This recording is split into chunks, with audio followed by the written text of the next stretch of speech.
Welcome to Banking on KC. I'm your host, Kelly Scanlon. Thank you for joining us. With us on this episode is Joy Rhodes, the chair of the Fashion Merchandising and Design Department at Johnson County Community College. Welcome, Joy. Thank you for having me. I'm so glad to have you on to showcase this program because it's really kind of a hidden gem here in our community.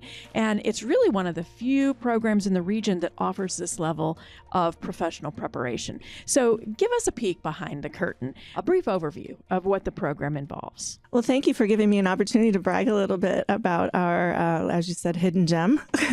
It is. Fashion Merchandising and Design program at Johnson County Community College.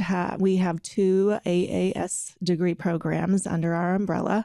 They start out together in the beginning with some fundamental classes, sort of learning a little bit about all facets of the industry, sort of exposing students to things that they may not have considered as a possible career choice.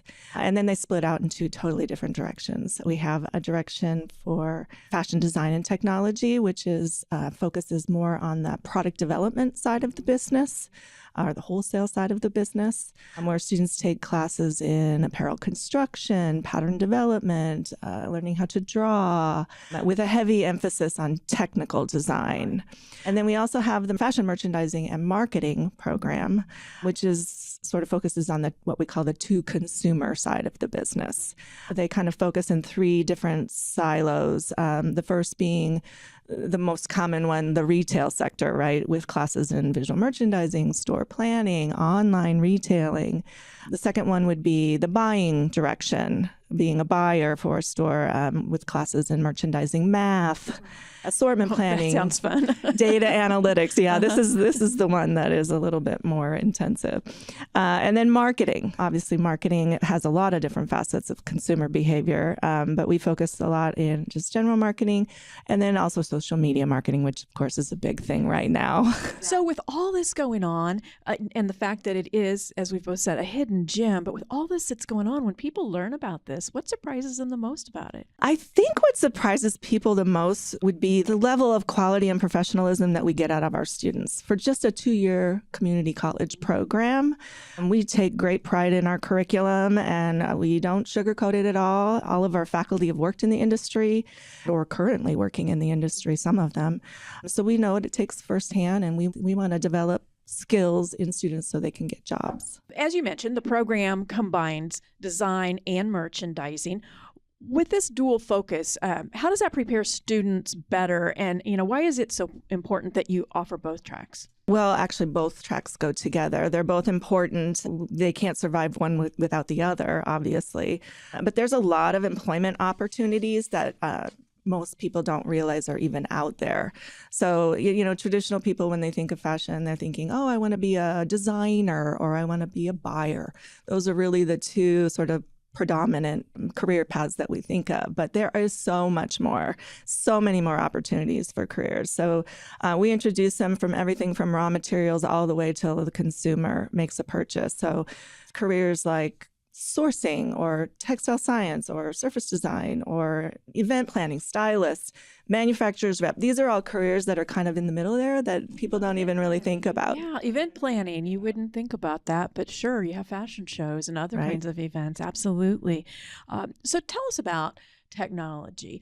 I know that technology is, some people would say invading, other people would say advancing, I guess, but technology is hitting all industries. So how do you introduce your students to the technology that is advancing the design industry? We have an element of technology built into both programs. We pride ourselves. In fact, one of our degrees is called Apparel Design and Technology for a reason. We have industry standard technology, stuff that's used in the industry daily, built into our curriculum. So, for example, on the design side, we use the Adobe Creative Suite, which is industry standard for a lot of industries. But we also have digital pattern making. We have a product lifecycle management system for doing technical designs and specifications and tech packs. On the retail side, we have SmartDraw. We do floor plans and elevations for doing planograms and store planning. So we have an element of technology built into all of our classes, or a lot of our classes. Another thing that you have that aids the students that again, I didn't know about this until I started preparing to interview you, and that is the JCC Historical Fashion Collection. I know it's not open to the public, but it is a remarkable collection, and I know you weave that into the curriculum. So tell us about what it is and how it works with the curriculum. Yes, we are very blessed to have our historic fashion collection on campus. It is quite another hidden gem. It's primarily used as a teaching tool. So a lot of our classes, in fact, most of our classes, will have an element of where we get the students either into the collection or the collection will come out into the classroom. Some obvious ones would be history of fashion, right? When you hit the 20th century, our students tend to be visual learners and kinesthetic learners. They don't like to just be barked at or lectured to. So if we can show them examples, let them get inside it, see it, it is much more meaningful. But even in my product development class, students that are developing their collection for a fashion show, they might use it for inspiration, whether that be by a certain decade or a different designer or a certain technique that they see that can be a jumping off point for creativity. But yeah, we use it a lot in the classroom. We also have collaborated on occasion. We will collaborate. I have two faculty members, Britt Benjamin and Audrey Michaelis, that curated a collection in collaboration with the Johnson County Museum. So we have created some opportunities to get it out for the public to see it, and we want to do more and more of that. We're kind of got an effort right now to try and do more of that, and we're actually actively raising funds for the collection so that we can better preserve it for generations to come. If I remember right, the pieces go back to the 1850s, the mid-19th century. So we're coming up on 200 years almost. Yeah, we have pieces from the late 1800s, a large grouping of stuff from like the 20s, 30s, 40s, 50s. How did you acquire all that? Good question. It originated with Fashion Group International, the local chapter of Fashion Group International. I would say probably the 80s sometime. They were at a position where they could not maintain it. So they donated it to the college, and the college it's been moved several times over the course of, I've been there 21 years. So over the course of that time, it's moved several times. They're all pieces that have been donated by Kansas City Fashion, Society women. Until recently, we did receive about, I want to say 3 years ago, we received a very large donation from a donor out of San Francisco.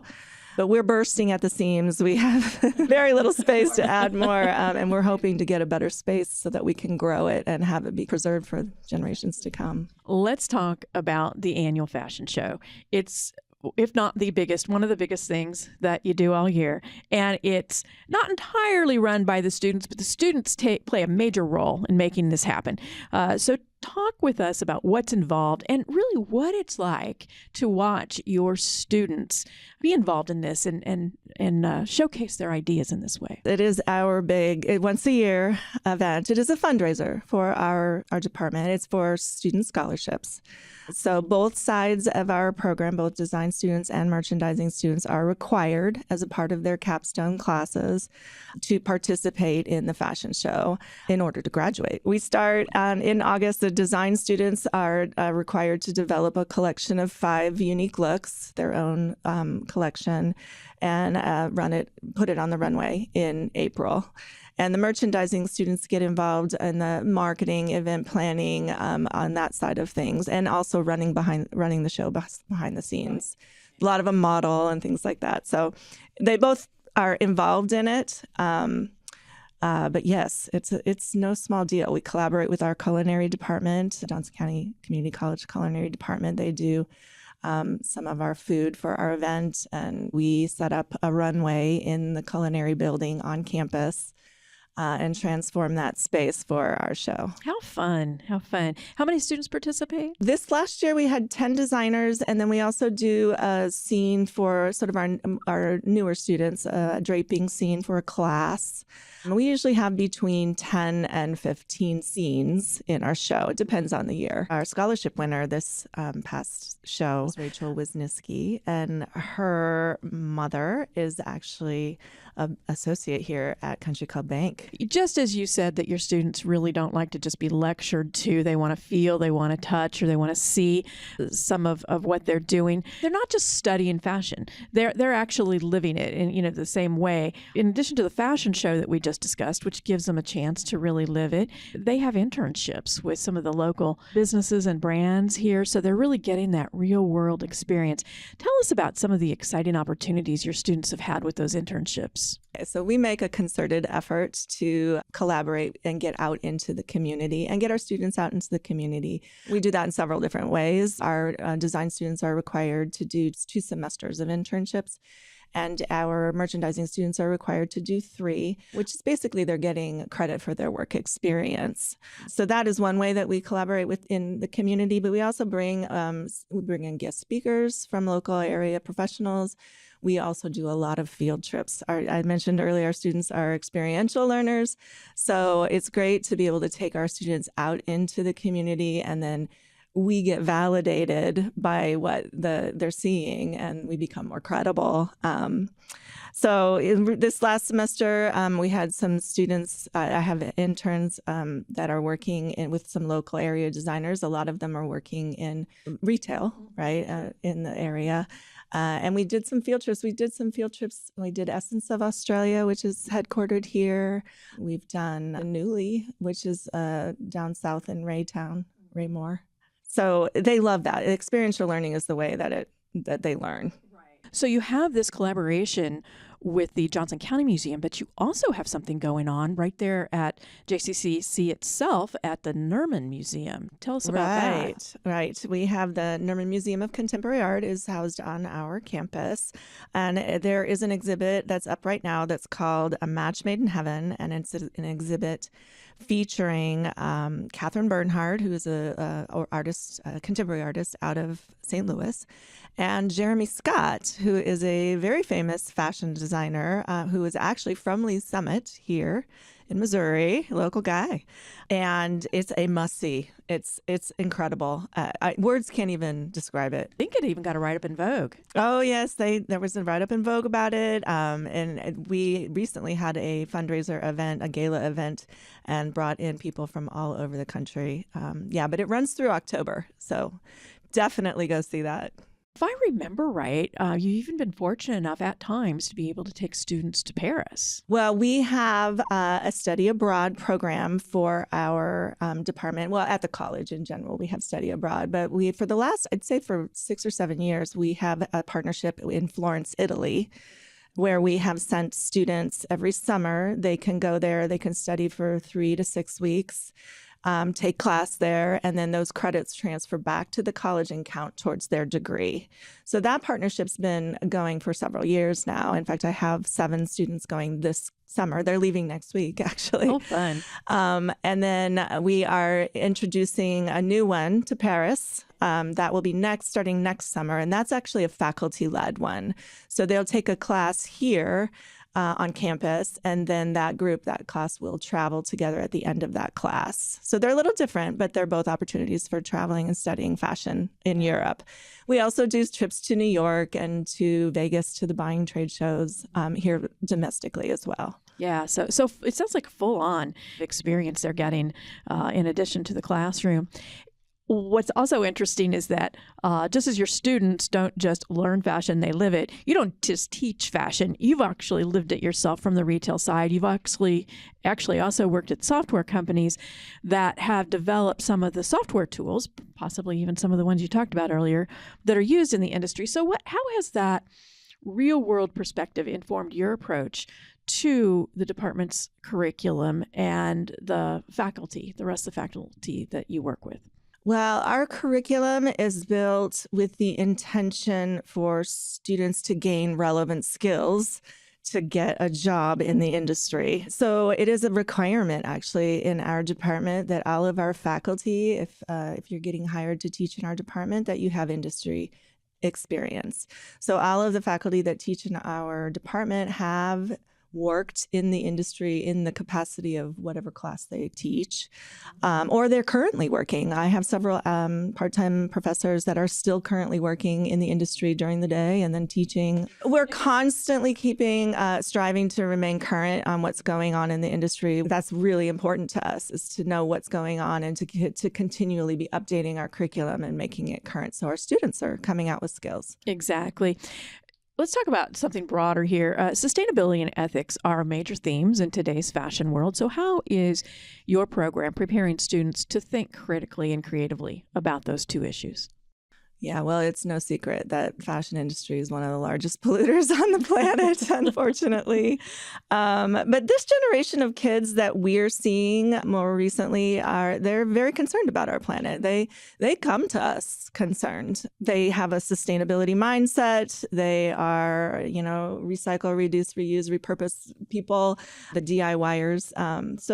But most of our classes have an element of teaching awareness or best practices for lowering the industry's impact on the environment. We hit it from a lot of different perspectives.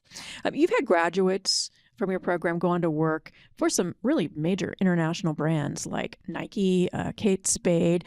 What does it take to launch from Overland Park to the national spotlight like that? It's a competitive industry, I'm not going to lie. But I would say probably some of the most important things that students would need is grit, determination. Obviously, we provide that, or they come out of our program with a pretty solid portfolio of work. I mean, it is a business. Yes. It's a business. So those soft skills are really important too. One of the other things we haven't talked about is that your program is well known for, it's a 2-year program, but it's well known for students who want to go on to 4-year programs. Can you talk about that a little bit? Yes. In fact, I just built a new pathway yesterday. We have what are called articulation agreements with several 4-year colleges. They can seamlessly take their whole 2 years from Johnson County Community College, seamlessly transfer all of those credits over, and then continue to pursue a bachelor's in just 2 years. So that's a huge economical savings, obviously. Our tuition rates are far lower than some of these major institutions, but we have pathways for students to study both technical design or international marketing at FIT in New York, which is Fashion Institute of Technology, kind of widely considered the primo fashion school in the United States. But we also have pathways here locally. We have UCM has a program, Stevens College in Columbia. Yes. I just opened up Columbia College in Chicago as a pathway, and I'm working on ASU FITM on the West Coast. Our program is a good way to get solid foundational skills and kind of try it on to see if this is what you want to do in an economical way for a smaller price tag. And then should they want to transfer on, then they're only paying for 2 more years to get a bachelor's degree, which is a huge savings. When you think about everything that you've talked about today and many things that I know that we probably didn't even begin to cover, and you just think about the students that you have been involved with, what's a moment that has made you step back and say, this is why I do this? When I watch students take pride in their own work, when they show their pride and their, beaming, that makes me beam and makes me happy. It could be just a little small aha moment in the classroom. I'm like, that's why I do it. Or it could be, walking across the stage at graduation. Finally, for anyone out there thinking, even after everything we've talked about, but thinking that fashion is just about clothes, what would you say to help them see how it intersects with things like business, culture, technology, and even psychology? I mean, based on what you just said about the pride. We all are touched by fashion and clothing every day. We don't have a choice. But that decision can make an impact on your whole day, right? What you choose to wear.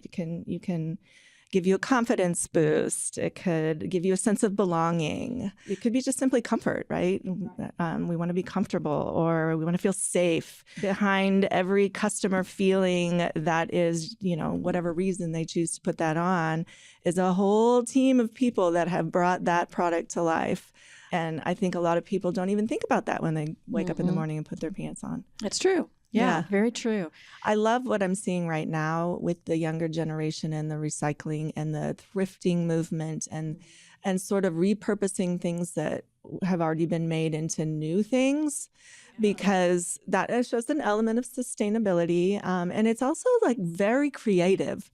And some of the stuff they come up with is sometimes more so. Sometimes it's harder to take something that's already there and change it, you know, than to start from scratch. I mean, and I love the reason they're doing that, right? The reason they're doing that is because they don't want to go and buy the cheap disposable clothing. It's more about quality over quantity and creativity over, you know, mass produced. So I just love it. For anyone who has listened to the show and wants to know more, what's the best way to do that? Well, obviously, a website. If you just go to the JCCC main page and you do a search and just search fashion, it'll bring up our homepage that tells you everything you need to know about fashion design and merchandising. You can even watch our show on there. The fashion show. Yeah, there's a link for our YouTube show. For this past year's is probably not up yet because it's still being edited. But Joy, thank you so much for coming and sharing all this information with us and for what you're doing with these kids. It's just wonderful. Thank you for giving me the opportunity. This is Joe Close, president of Country Club Bank. Thank you to Joy Rhodes, chair of the Fashion Merchandising and Design Department at Johnson County Community College, for being our guest on this episode of Banking on KC. Joy gave us a behind-the-scenes look at one of the region's hidden gems, JCCC's Fashion Merchandising and Design program. Through a dual focus on fashion design and merchandising, integration of technology, and hands-on experiences like their annual fashion show and internships, students graduate with professional portfolios and job-ready skills. Joy also shared how the department embraces sustainability, fosters creativity through resources like the Historic Fashion Collection, and opens global opportunities via study abroad programs. At Country Club Bank, we value programs like these that build talent and drive innovation in our community. We're especially proud of Rachel Wisniewski, daughter of our associate Cecilia Wisniewski, who won first place in the fashion show. Thanks for tuning in this week. We're banking on you, Kansas City. Country Club Bank, member FDIC.